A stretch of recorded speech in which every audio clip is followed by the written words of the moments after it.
Welcome to Rebecca Sounds Reveille.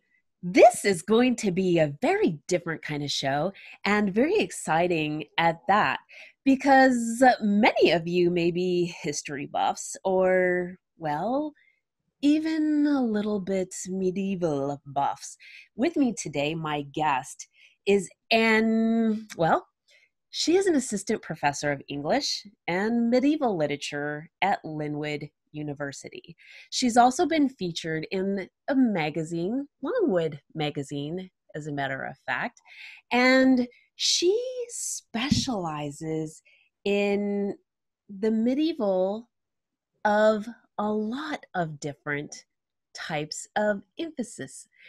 I'm going to let her share all of them with you because it's not just one. There's actually many, to include specific types such as women's and gender studies. Even more so, she has specified things of interdisciplinary and comparative literary and historian type of critic type of things. And she is not only doing things in the form of teaching, but she has publications behind her belt as well. In fact, so many so that I really couldn't list all of them in my opening remarks, and I really would like to. I was amazed when I was doing my research on her because I thought, this is really quite unbelievable, and it's going to take me a lot to get through it. There's absolutely no way. She's also an author. We're going to talk about a book that she has coming out, but not only that, she's got additional research projects that are coming out and even more things that I'm going to bring out in our conversation. With me today, I just cannot wait to introduce Dr. Melissa Ridley Elmes. Welcome to the show. Hi, thank you so much for having me. I'm really excited to be here. I'm excited too. I really have a lot of questions for you because when I was doing my research, I was really amazed at some of the things that interest you that really that aligned with the things that I do on my show. And one of them that really caught my attention was the range that you have and also the focus that you have. One of them being, let me stop right there first. My background with helping people with domestic violence and overcoming trauma is a big focus of mine. It is the whole crux of what started me in radio and then on to doing television. And what really just perked my interest and really got me more involved in researching you and the things that you did was your focus on violence and trauma in the medieval literature. Can you tell me how you really went that route as well? Well, it's a little bit of a roundabout answer. As an undergraduate at William and Mary College, I was fortunate to be part of the Avalon domestic violence shelter. I did 80 hours of training to serve as a volunteer for the shelter. I worked their hotline. And so that kind of was the start of, I grew up in a very almost tragically standard American household. Two parents who loved each other their entire life, a sister, a dog, a house. We didn't have that kind of experience in my personal background. And it was really eye-opening. And I think it kind of set the stage for I'm just realizing this as I'm talking about it. I forgot all about it. But I think that really started my interest in thinking through questions of trauma and questions of violence and intersections of trauma, violence, class, race, gender. I Uh-huh. do a lot of work with that in my teaching, especially in my composition courses, but I do a lot of it in my lit classes too. And it didn't, you know, I always thought, because when I went back for graduate school, I went to Longwood University and worked with Kat Tracy, whom we affectionately call the torture queen, because her expertise is torture, violence, brutality.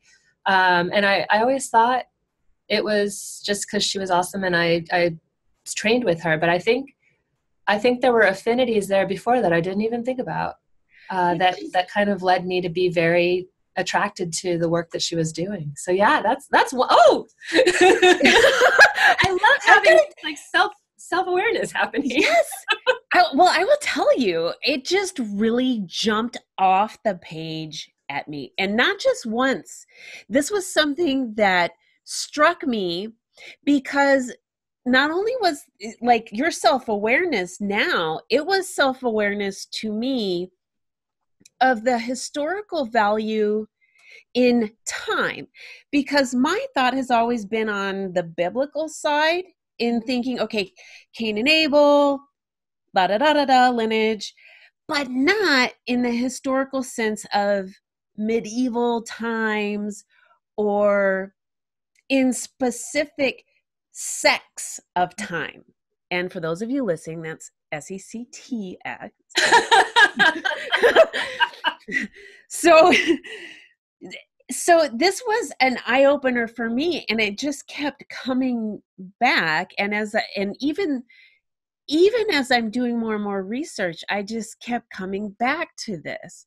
And I thought, wow, there's somebody who's studying this. There are a lot of people who study this. It's a field that, you know, over the past 20 or so years, I'd say, medieval feminist scholarship has been conducted. And much more recently, there's been a real push, an important push, for it to be intersectional and inclusive. And we're uncovering things that have been hiding in plain sight for 1,500 years. And it's dynamic and it's exciting and it's causing some waves. It's causing some problems. You know, the medieval period has kind of been adopted by a lot of white supremacist organizations, sort of this idea of the pure master Anglo-Saxon race. Mm-hmm. We've known for quite a long time that England was never only white. It was never only Anglo-Saxons ever. And yet that sort of pervasive myth continues to be deployed in the supporting of white supremacist organizations. And most recently, we've seen a lot of backlash and a lot of attacks on medievalists of color, and on our LGBTQ colleagues, in the field, both in the profession and also from outside the profession. And so now is actually a really important, I think, watershed time. And I don't use that term lightly, but an important watershed moment in medieval studies in terms of questions of violence, race, gender, ethnicity, brutality, these kinds of questions. It's really now more than ever, I think, important. Yeah. It's very interesting that you say this, because what has been hidden in plain sight and how it's being uncovered with what you're sharing also makes me wonder, with the scenarios that we're seeing as far as mass violence in our society, we're seeing things like an active shooter. But if you were to take that scenario to medieval, we don't have that type, but it would be applicable in a different type of scenario. And I'm wondering if to look in those times, if there was a way it was addressed in resolution, if there was a way that we could apply that now in resolving something on a wide scale. You just kind of summed up my dissertation that's being turned into a book. I was looking specifically at instances of violence at the feast, because there's ever since Quentin Tarantino, whom I love, brilliant, right? But ever since Pulp Fiction, getting medieval on your ass has been a thing. And the idea that the Middle Ages was just this senselessly violent time where everybody was bashing the hell out of everybody else, right? And so a lot of my work is reclamation of medieval violence on its own terms, in its own contexts, trying to understand and situate it in a way where it's not, I mean, when you look at it, it's not senseless, it's not mindless, it's not just happening everywhere. It's being deployed intentionally. It has Right. a function. It has a narrative function and a cultural function, and it's not just added in for effect. Actually, I would argue that modern society is much more susceptible to designing things just to add extra gratuitous violence, because in the Middle Ages, especially in literary violence, it was deployed for purposes, for actual specific functions. And I noticed that violence at the feast is deployed for a variety of functions, but it's almost always, not always, but almost always, either the person throwing the feast implementing violence against the feast goers as a demonstration of their power over them, Okay. or if it's a woman, it's in order to get back at, it's retributive violence. Uh-huh. Or it's preemptive violence. It's intended to stop something that's going to happen. But you know, you think about, for example, in the modern world, when you're throwing a wedding, the seating chart being so important, because you can't sit Uncle David next to Aunt Alice because they'll scream at each other and throw things, right? I mean, we still have this sense that we know that a feast is supposed to be a gathering of community, and everybody knows the part they're supposed to play. Everybody knows how you're supposed to behave. We have these protocols in place.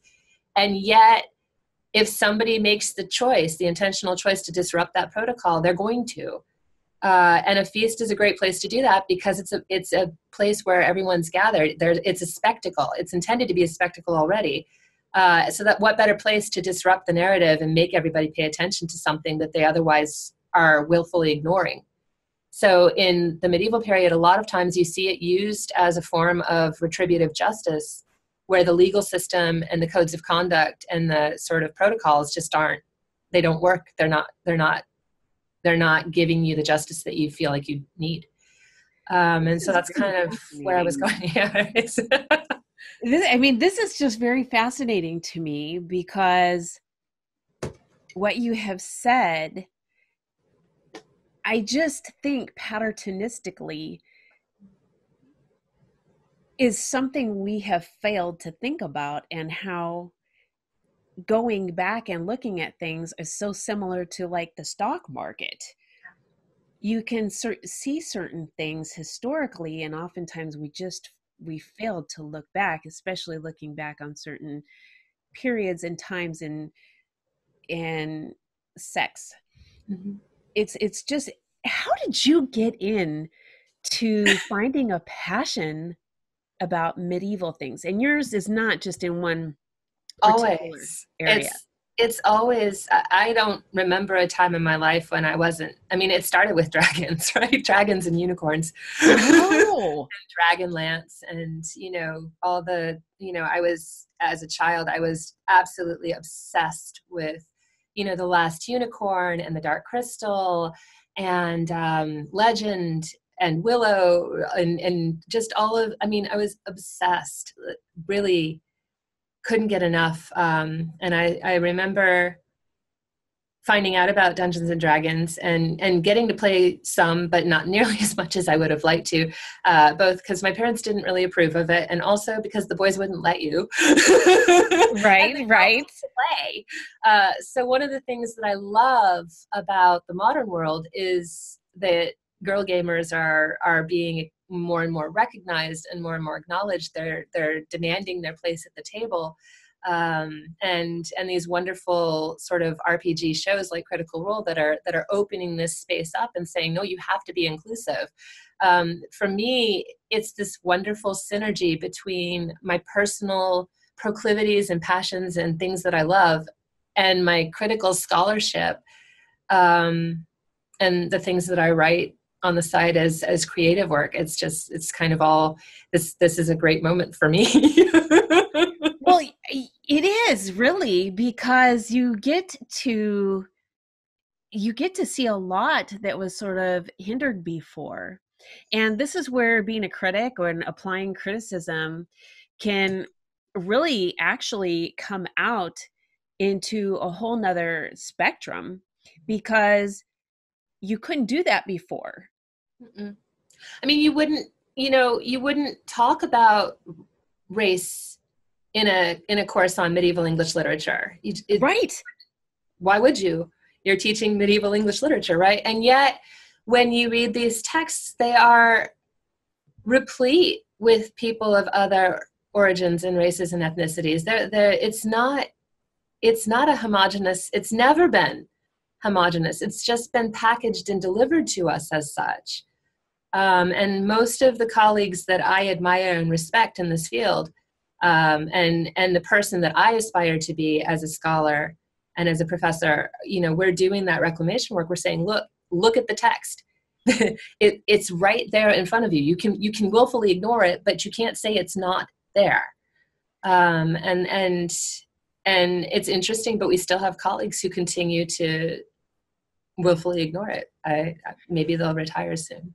Well, and if they don't, see, this is where someone who has the skill set that you do and the position that you do, because in addition to all of the publications that you have and the position that you are at, you also serve on a number of different international and national scholarly organizations, right?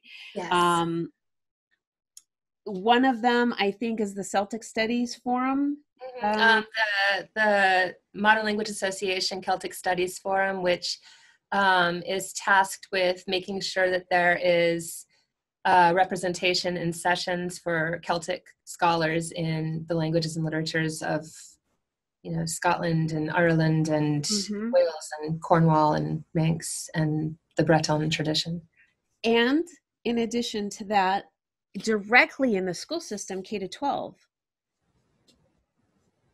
The Medieval Academy of America, I'm on their K-12 committee, and we're kind of a liaison committee tasked with trying to find ways for, mostly, I think, 9 to 12, but K to 12 generally, to try to find ways for scholars at the college and university level to engage in meaningful ways with our colleagues in the K through 12 system, and to support one another, to promote one another's work, to give them resources and assistance if they're not familiar with certain information or materials, and just to kind of create a more synergistic and more community and collaborative based practice, because we tend, particularly in American education, to kind of be in our silos, where K through 5 is in their school, and 6 through 8 is in their school, and 9 through 12 is in their school, and the students are taught, or maybe not taught, but they experience education in this very fragmentary way, where you go to English, and then you go to history, and then you go to math, and then you go to science, but there's not that effort to show how these things interact. I was just going to say connect. Right. The interdisciplinary, the multidisciplinarity and interdisciplinarity. I mean, I've never been very good at being exceptionally laser focused. When I was an undergraduate, there was a professor on campus, Dr. Barron, who could write, 25 pages on the letter eta in Homer's Iliad. And I remember being just in awe of anyone's ability to be that focused. My work tends to be much more interdisciplinary and comparative because my mind is a free-ranging mind. I like to call it, I'm intellectually promiscuous. If you don't mind, I'd like to utilize that phrase myself, because I'm with you on this, but I want to support, in addition to what you said about being able to explore and move on, so that those who are kind of in this tunnel and in this square, in this box that doesn't allow us to express those things that kept us down. One of the questions I have, because you're also an associate editor, right, for a very, very prestigious journal, and I'm wondering if being in that position that will also, in addition to the other things that we've mentioned, allow you to have writers that can really help bring out some of the change that has been sort of stifled. One of my goals as an editor, and when I came on board this it's the Heroic Age, which is a journal of Northwest Atlantic Europe. And when I first approached the board, it was right after, I think it was 2017. It was just after the election. It was when we were starting to see, the fallout from the Charlottesville riot. And in our field, we were experiencing that sort of backlash against feminism, against women, against scholars of color. And I approached the board and I asked them if they would be amenable to the idea of doing a special issue on new feminist voices in the Heroic Age. And they, to their absolute credit, just were immediately, yes, what do you need from us? How do we support this? We have a platform, and yes, you can use our platform. And so when I decided to do that, my instinct is I tend to be a problem solver. I tend to try to fix things. My instinct is to jump in and do something that I can do. And that was really the only thing that I could do. As a scholar writing a book, it would take a year or two to get that book done, and then another 6 months to go through. And it's not just my story to tell. So that wasn't a good way of handling it. But a good way of handling it was making the space for other people who are already doing that work to get in there and do it. And so that's how I got involved with that. And then they were so happy with the work that I was doing with the early career scholars and the feminist scholars that I had amassed for the issue, that they asked me if I would just go ahead and come on and be the associate editor. And one of my editorial sort of the things that I focus on, one of my editorial focuses is trying to locate scholars who have trouble with getting platforms and trying to give them a place that I have available. And so far, it seems to be going pretty well. So, I mean, this is new for me. I've only been doing it for about a year. Well, I really love that. Almost. I love that passion. I love being able to help others. And when I hear that somebody else has that same passion, it just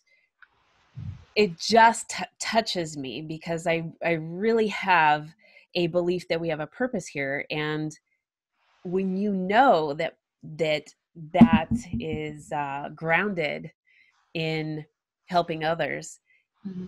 it really flourishes in the other things that you're doing. So I love to hear that you're doing that. But one of the things you said was that wasn't your story to tell, but you do have a story of your own to tell that will be coming out pretty soon. So let's talk about that. Okay, yeah, let's do that.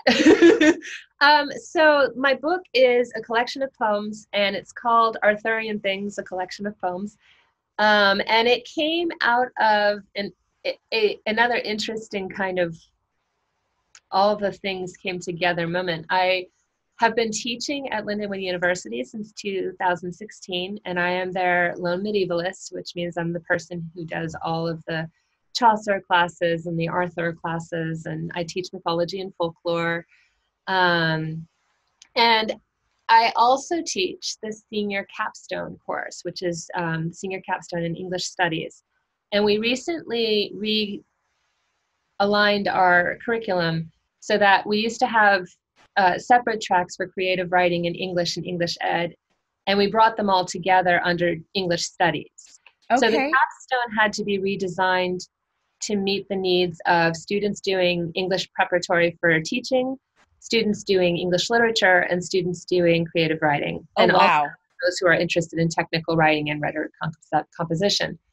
So I've always been a writer. I've published quite a lot of scholarship at this point, but I've only published a handful of creative works. And I thought it would be really beneficial to our students if I had that credential, because I had the K through 12 certification credential and I have the literature PhD. But Lindenwood has, you know, the #2 MFA in writing in the country behind Harvard for online programs. So I thought, you know, I'm here and it's a really great program with amazing instructors. And why don't I take advantage of that and give myself those credentials so I'm a better mentor and leader of this class for those students? So I did the MFA in writing. And that led to several pieces that I was pretty happy with, one of which I sent to the World of Myth magazine. And they published it. It was a poem. And I was pretty excited. I was like, yeah, I got a little piece published.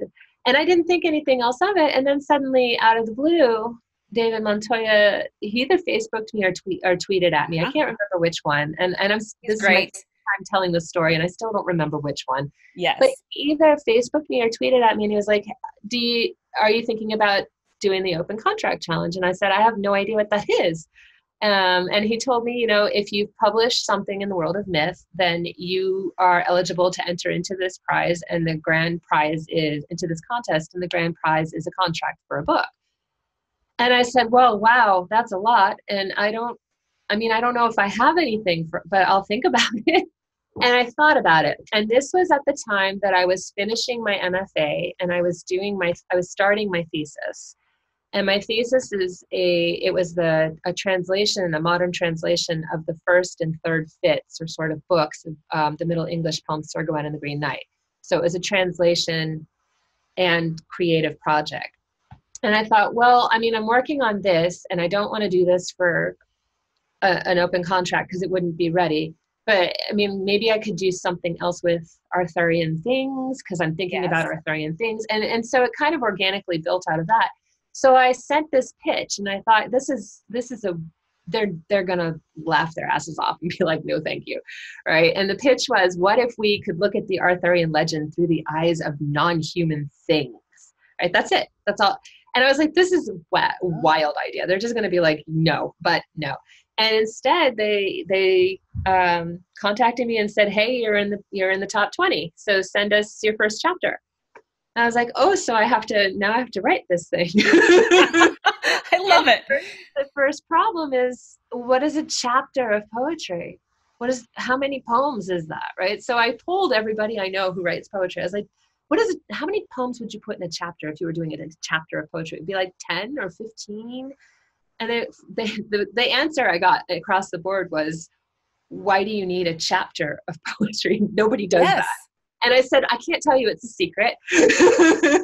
Right. So I sent them, I sat down and I kind of rolled around in words for a little while, and I wrote 15 poems, and they were okay. Some of them were better than others. And I thought, it's interesting, and I had a really good time doing it. And I have these poems, so I'll send them in and we'll just see. And I really, really thought that was going to be the end of it, right? Because Arthurian Things. Other people are writing these like wonderful fantasy novels and science fiction novels and all these short stories. And I'm sending in poems from the point of view of wishing wells and trees and doors. Right? I mean, it just sounds so off the wall. And they got back to me and they said, you're in the top 10. And so now you need to send us a synopsis. So I Googled synopsis for a poetry book. And the answer is that doesn't exist either, because you don't write a synopsis. You send in your whole manuscript when it's ready. So I kind of took a stab at it, and I was like, here's what I think the poems are trying to do. And here's the bigger picture. I essentially took what I would write for a novel and took out all of the plot synopsis and put in like theme ideas. And I sent it in and I was like, this is definitely it. Like, I'm done. It's never going to go through. And then I was in the top 2. And that was when I looked at my husband and I said, I think I could actually win this thing. And also now I have to write a lot all day, every day for like the next few weeks. So it got to where it was pretty hardcore, because I'm writing my thesis and I'm also working on this new book of poems. And so what I ended up doing was I would wake up in the morning and I would have a cup of coffee and I would go for a walk around in circles and just drink the coffee and let my mind do whatever it was going to do, ruminate or wander or free range or hone in on something. And then I would come in and just write whatever was there.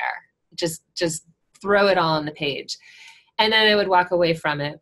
And then I would come back and try to shape it into something.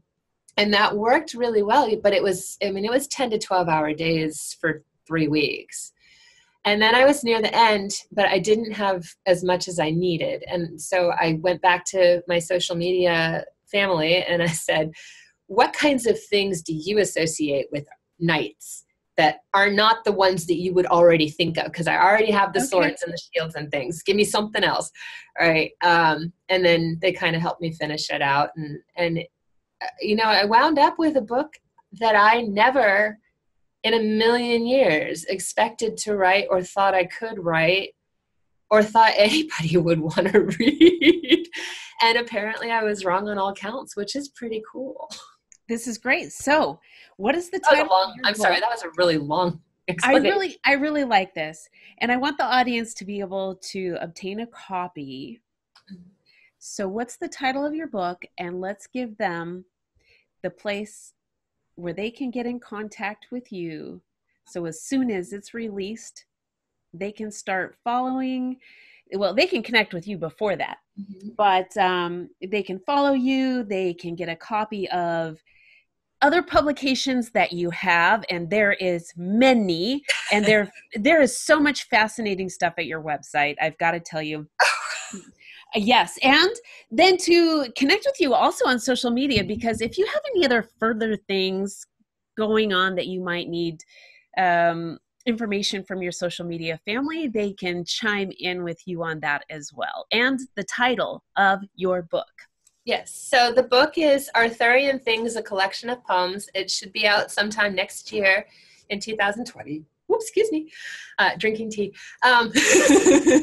And you can connect with me. I have an Instagram that is not kept up nearly to date as it should be, and I'm going to do better. And I have a Twitter account. It's Ridley Elmes. So just the M and then the 2 names on the bottom of the screen. And then my website is mostly for teachers and scholar nerds. You can find some of my creative work at World of Myth magazine. That's the most recent stuff that I've published. And did I hit all of the points? Is there anything I forgot? Any way that they can get a hold of you is great. Okay. So Instagram and Twitter. Perfect. I want to thank you so much for all the information that you have shared with us today. I've had a great time, and I think the audience has been able to open up to another creative part of theirs as well. Oh, great. Fantastic. Thank you so much for having me. Of course. And I want to have you back. So I would love to talk about some more things. And I want to thank all of you for tuning in to another episode of Rebecca Sounds Reveille. This was very exciting, and it gives us an opportunity to think about historical things, and one of them being in the area of violence. There's things that oftentimes we miss that can be there, and really, if we take a look at it from a historical vantage point, we might be able to shift and prevent things from happening in the future. So if we can find a way to look at it from a perspective that can actually be fun, like Dr. Elmes has done, then we can really begin to really make an impact in a different way without it being so dark. So do take a look at the things that she's provided, and we are wanting to stay on top of what she's got going. I'm really excited about the show that we've had today. I ask that you share this with your friends, your family, everybody on social media that you know, and those that you don't. Please connect with us on all the social media channels. We'll be looking forward to seeing you there. Thanks for tuning in. Thank you.